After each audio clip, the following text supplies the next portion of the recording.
The rain had returned, heavier this time, drumming against the rooftops like a funeral march. The city seemed to shrink under it, streets deserted, windows glowing faintly behind curtains. Detective Sasha Rudenko drove in silence, wipers struggling to keep up. The second victim's funeral weighed on him, the white lily now forever a symbol of stolen life. He lit a cigarette, though he hated the taste, the smoke filling the stale air of his car. The precinct had benched him. Doyle's orders.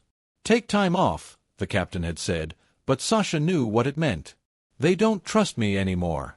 Anna Martinez, meanwhile, chased her own storm. She sat with her laptop in a laundromat, the only place she felt invisible. Her screen glowed with scanned documents, charred records from the group home fire. She muttered, half to herself, half to the machine spinning behind her, "So many names, so many erased." Then she froze. One record, partially burned, showed the web girl, Caroline, as a resident. Below her name, another entry, Alexander Rudenko. Anna's pulse raced. No way. She dug deeper, pulling up immigration files, adoption logs. Rudenko had been brought to the U.S. as a child, after the fire. But the file mentioned something strange, sibling unaccounted for. Her heart hammered. A twin. The third body was discovered 2 nights later. A young woman this time, barely 20, found in Central Park beneath a canopy of dripping branches. She'd been posed on a bench, head tilted against the armrest like she was dreaming. A single daisy rested on her chest, petals already bruised by the rain. The note, ink-smeared but legible, read, "In death, she will never leave me." The crime scene swarmed with police. Sasha shouldn't have been there, he was off the case, but he came anyway, flashing his badge, ignoring Doyle's glare. When he saw the body, his throat closed. The tenderness was unbearable. The killer's love had turned the park into a chapel. Anna appeared beside him, soaked from the rain, notebook in hand. "Another flower," she said softly. "Another kiss." "He's accelerating." Sasha snapped at her, more harshly than intended. "Why are you here, Martinez? Why do you keep circling me like a vulture?" She didn't flinch. Instead, she studied his face. "Because you're part of this, detective. Whether you like it or not." Their eyes locked, the storm howling around them. For a moment, Sasha thought she could see straight through him, down into the fractured places he tried to bury.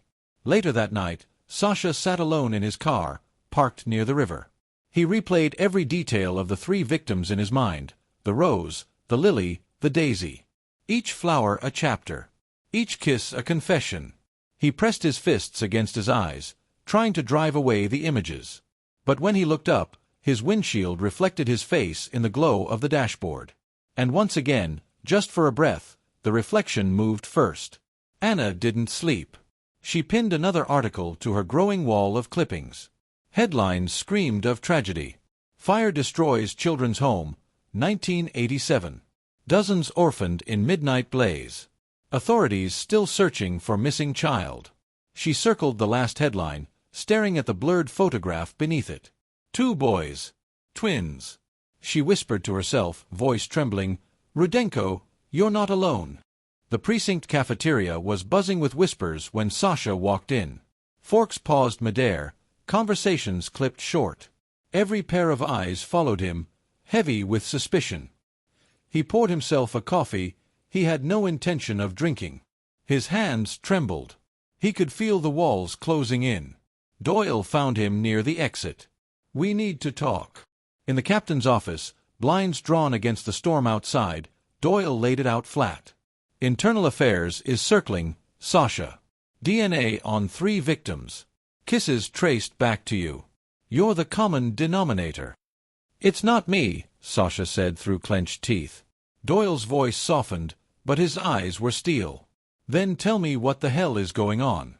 Because if you can't, I won't be able to protect you." Sasha said nothing. He couldn't. The truth, that his DNA was showing up like a ghost at every scene, sounded insane.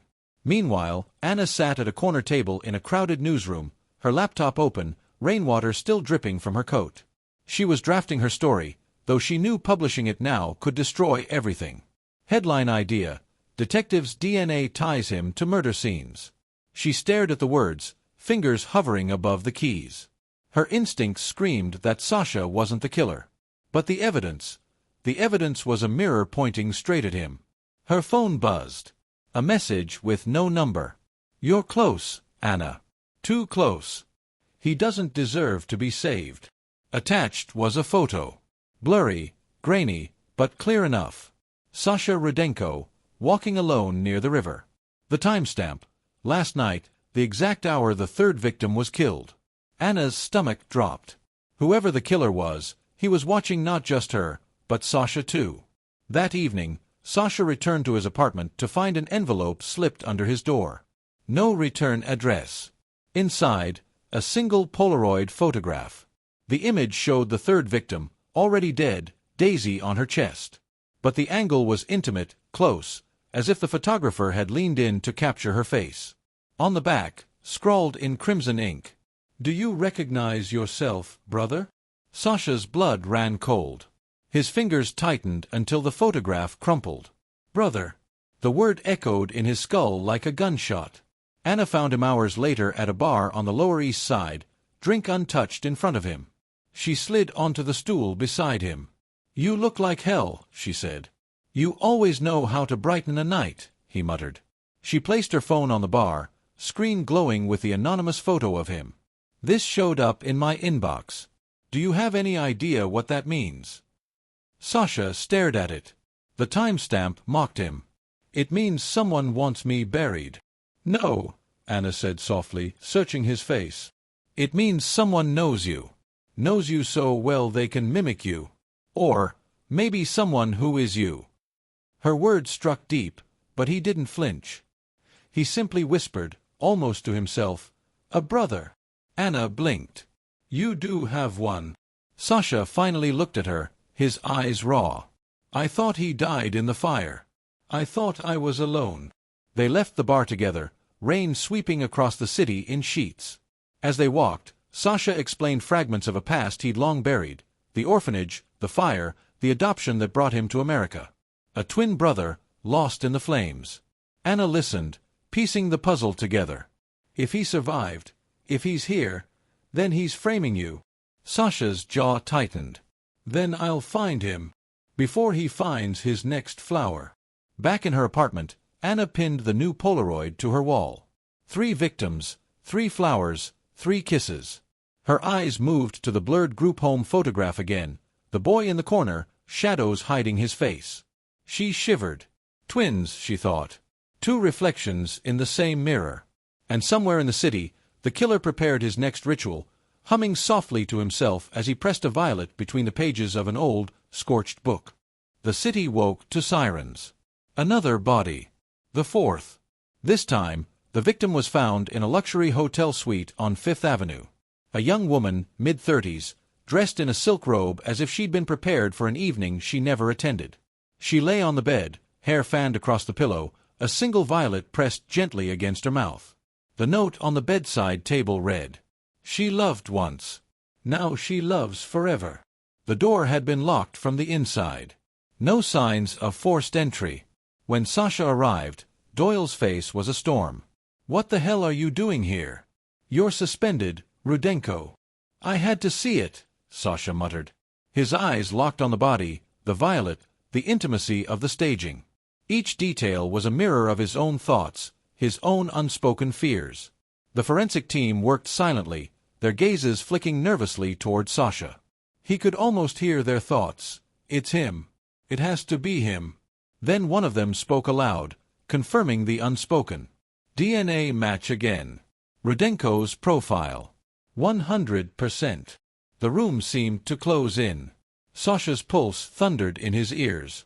He wanted to scream, to tear the evidence apart, but the weight of it crushed him. Outside the hotel, Anna caught up with him. She saw the way he staggered, like a man carrying the dead on his shoulders. "Don't say it," he muttered before she could speak. "I know what they think. I know what it looks like." Anna's voice was calm, steady, even though her heart was racing. "Then prove them wrong. Because if you don't, they'll bury you before your brother ever does." Sasha froze at the word. "Brother." Hearing it from her lips made it real. That night, Anna dug deeper into adoption records. She cross-referenced burned files, hospital logs, survivor lists. And then she found it, an entry, half-scorched, but legible enough. Infant male, twin, last seen during evacuation. Status, missing. Her hands shook as she copied it down. Somewhere in the shadows of the city, a boy from that fire had grown into a man who killed with tenderness, who kissed his victims, who framed his own blood. Sasha returned to his apartment only to find his door ajar. His heart lurched. Gun drawn, he stepped inside.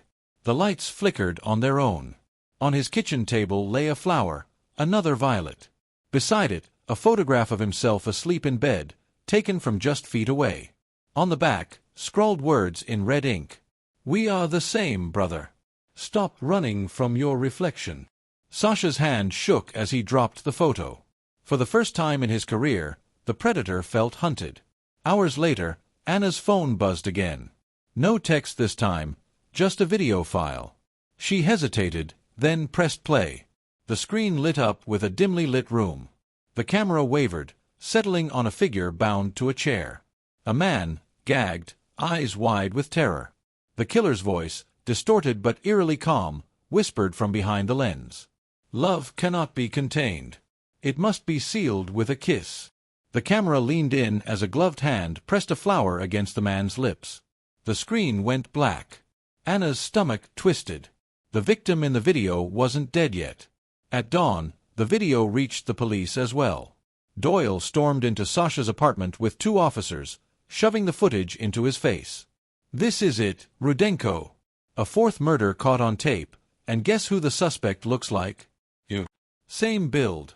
Same voice pattern. DNA all over the scenes. Do you have any idea how this looks?"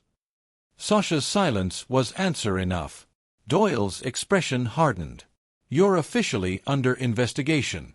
Hand over your badge and gun." The moment was a knife in Sasha's chest. His badge, the thing that had defined him, protected him, given him purpose, slid from his hand onto the table with a dull clink. That night, Sasha sat on the floor of his apartment, staring at the mirror across from him. His reflection stared back, eyes hollow, lips pressed tight. Then, for a heartbeat, the reflection smiled. And in that smile, Sasha finally saw the truth.